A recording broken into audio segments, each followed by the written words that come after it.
Japan relies on foreign countries for most of its energy. Last year, the country imported 2.5 million barrels of oil per day, as well as over 75 million tons of LNG and more than 180 million metric tons of coal over the course of 12 months. About 10% of its imported coal and LNG come from Russia. With rising fuel costs and Japan's dependence on imports amid a global crisis, experts say there's now a huge uncertainty around Japan's energy security. Many activists have speculated that ripple effect from Russia-Ukraine conflict could compromise Japan's transition to green solutions or turn to seek more nuclear energy. However, experts believe such a rapid return to nuclear power is unlikely. Japan's greatest lesson from the Ukraine situation is that it needs to increase energy self-sufficiency.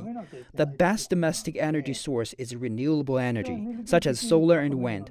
Some Japanese newspapers say Japan's decarbonization rate may slow down, but I think it's the exact opposite. Japan has to achieve carbon neutrality to maintain its energy security in the long run.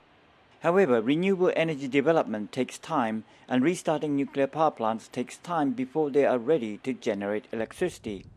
Japan will have to rely on fossil fuels to overcome the energy crunch expected this summer and in the coming winter. It will also use nuclear and thermal energy until renewable energy can be firmly established. Thomas Kerberger believes that the development of renewables in Japan will accelerate for political reasons, but even more so for economic reasons. Looking at Japan as a rather fossil fuel import dependent country, developing renewables is today something very desirable. Japan has for long been an energy poor country dependent on imported uranium, imported coal, imported gas and imported oil.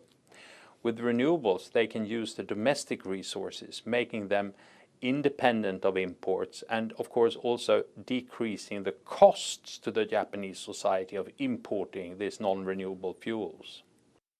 Prime Minister Fumio Kishida and his administration will contribute over $150 billion over the next decade to encourage more companies to invest in green energy. It's part of the government plan to work towards zero carbon emissions by 2050. Experts say regulators in Japan are not doing enough to entice newcomers into the renewable energy market. They say lifting of barriers is essential to accelerating investment in the sector. Terence Station, CGTN, Tokyo.